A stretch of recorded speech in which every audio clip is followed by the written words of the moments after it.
वालेकुम। Definition in Urdu में एक बार फिर आपको खुशामदीद करते हैं। आज जो हम टॉपिक पढ़ने वाले हैं वो है रिफ्लेक्शन के बारे में।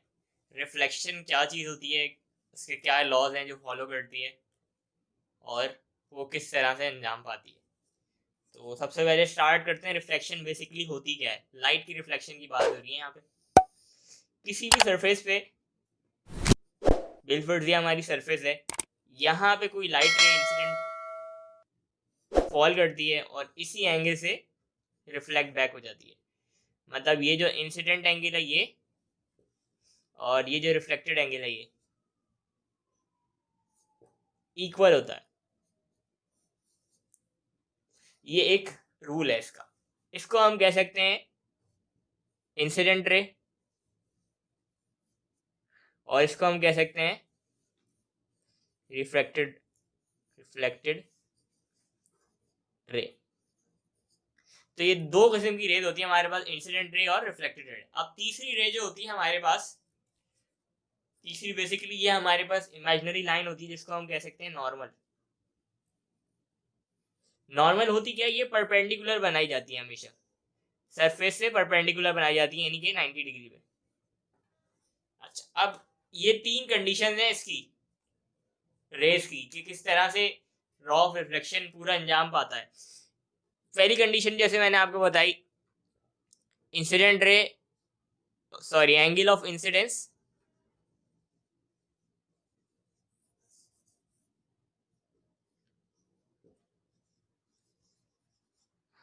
इक्वल है एंगल ऑफ रिफ्लेक्शन के। दूसरी कंडीशन क्या हो गई,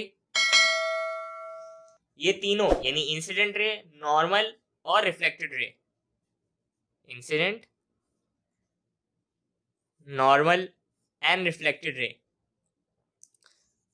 all lies on a same plane। जिससे मुराद ये कि तीनों एक ही प्लेन पे लाई कर रहे हैं, यानी बिलफर्स अगर ये बोर्ड है तो तीनों एक ही बोर्ड पे लाई कर रहे हैं, आगे पीछे नहीं है। बिलफर्स अगर एक्स एक्सिस में तो तीनों ही एक्स एक्सिस पे हैं, या तीनों ही वाई, या तीनों ही जेड, ये तीनों किसी एक पर्टिकुलर एंगल पे हैं, तो तीनों का जो प्लेन है वो सेम है। और ये हो गए इसकी दो मेजर प्रॉपर्टीज के, इंसिडेंट रे और रिफ्लेक्टेड रे किस तरह से रिलेटेड होती हैं आपस में।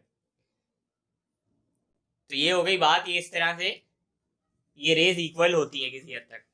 अब बाकी एक तीसरा पॉइंट ये आता है जिसमें हम, जिसको स्नेल्स लॉ के नाम से भी जाना जाता है, और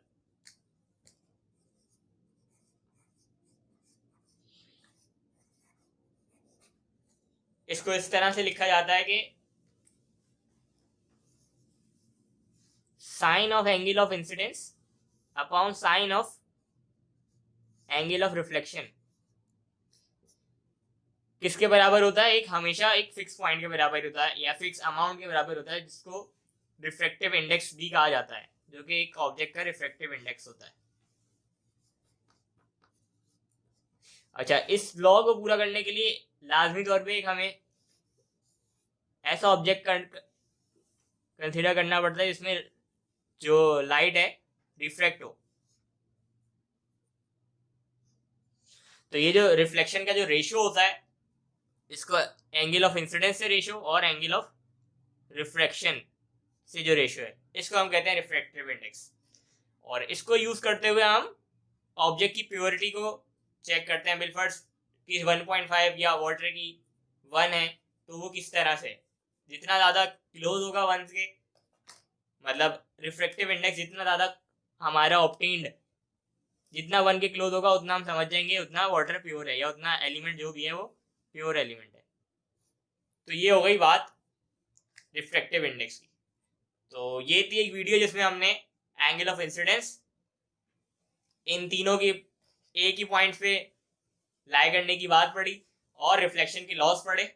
उसके बाद हमने पढ़ा स्नेल्स लॉ के बारे में, यानी angle of incidence upon angle of reflection के बारे में। तो ये थी एक छोटी सी वीडियो। उम्मीद है आपको वीडियो पसंद आई होगी। लाइक करें, कमेंट करें और सब्सक्राइब करें। शुक्रिया।